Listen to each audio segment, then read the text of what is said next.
Nicolas Sarkozy, figure emblématique de la politique française, continue de susciter des passions et des controverses.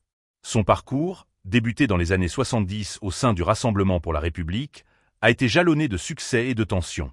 De son ascension fulgurante, devenant ministre de l'Intérieur en 2002, à sa présidence de l'UMP en 2004, pour culminer avec son élection à la présidence de la République en 2007, chaque étape de sa carrière a été marquée par des choix audacieux et des déclarations souvent polémiques. Mais derrière cette image de leader charismatique se cache une relation tumultueuse avec certaines personnalités politiques, notamment Valérie Pécresse. Les révélations contenues dans le livre L'étrange victoire, Macron 2, l'histoire secrète de Louis Auchalté et Agathe Lambray jettent un éclairage saisissant sur cette dynamique. Loin des apparences d'une collaboration harmonieuse, la réalité dépeinte est celle d'un mépris manifeste de Sarkozy envers Pécresse. Un épisode marquant est relaté, lorsque, après avoir décoré Pécresse de la Légion d'honneur, Sarkozy aurait commenté ironiquement son acte en la qualifiant de « conne » qui ne sert à rien. Une phrase qui résume à elle seule l'ambiance électrique entre ces deux figures politiques. La tension s'est encore accentuée depuis l'échec des Républicains à l'élection présidentielle de 2022.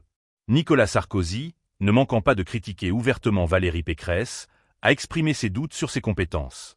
Dans son livre Le temps des combats, il ne fait pas dans la dentelle. Quelle que fût sa bonne volonté, elle n'était pas prête.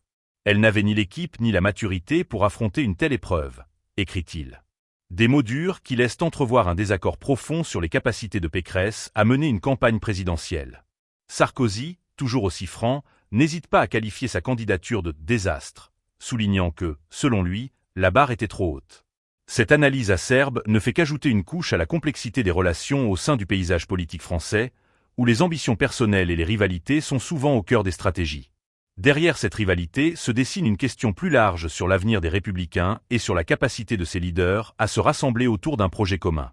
En effet, les tensions internes pourraient bien fragiliser davantage un parti déjà en quête d'identité. La polarisation entre Sarkozy et Pécresse soulève également des interrogations sur les dynamiques de pouvoir au sein des partis politiques en France.